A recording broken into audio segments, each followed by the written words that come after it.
ಆಗಲೇ ಅನೌನ್ಸ್ ಮಾಡಿಬಿಟ್ರು. ಇನ್ನು ಮುಂದಕ್ಕೆ ಅವನು ಕ್ಷಮಾಪಣೆ ಕೇಳಿದ್ರು ಅವನ ಹತ್ರ ಆಡಿಸೋದೇ ಇಲ್ಲ. ನಮ್ಮ ಉದಯ ಮೇಘತವರು ಇನ್ನು ಯಾವುದೇ ನಾವು ಸಿನಿಮಾ ಮಾಡಿದಾಗ ಅವ್ರ ಹತ್ರ ಆಡಿಸೋದೇ ಇಲ್ಲ. ನಮ್ಮ ಹೊಸ ಪ್ರತಿಭೆಗಳಿಗೂ ಕೊಡ್ತೀವಿ, ಅವಕಾಶ ಕೊಡ್ತೀವಿ ಹಾಗಂತಲೂ ಹೇಳಿದ್ದಾರೆ. ಈಗ ಅವರು ಸಾರಿ ಕೇಳದೇ ಇದ್ರೆ ಇದಕ್ಕೆಲ್ಲ ಒತ್ತಡ ಏರ್ತಾ ಇದ್ವಿ. ನಾವು ಸ್ಟಾಪ್ ಮಾಡಿಸೋಕೆ ಪ್ರಯತ್ನ ಪಡ್ತಾ ಇದ್ವಿ.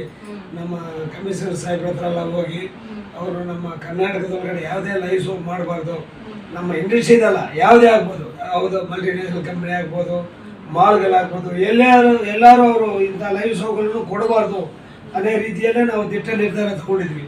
ಏನಾಗಿದೆ, ಏಕಾಏಕಿ ಅವ್ರು ಸಾರಿ ಕೇಳಿದ್ದಾರೆ. ಸಾರಿ ಕಾಲಿದ ತಕ್ಷಣ ನಾವೇನು ತೀರ್ಮಾನ ಮಾಡ್ಕೋಬೇಕು ಅನ್ನೋದ್ರಿಂದ ಸಭೆ ಕರಿಬೇಕಾಗುತ್ತೆ. ಅದು ಕರೆದ ಆದ ತಕ್ಷಣ ತಮಗೆಲ್ಲನೂ ನಿಮ್ಮಲ್ಲಿ ಮತ್ತೆ ಚರ್ಚೆ ಮಾಡ್ತೀವಿ. ಚರ್ಚೆ ಮಾಡಿಬಿಟ್ಟು ನಿಮ್ಗೆ ಗ್ಯಾರಂಟಿ ನ್ಯೂಸ್, ಸುದ್ದಿ ಖಚಿತ, ನ್ಯಾಯ ನಿಶ್ಚಿತ.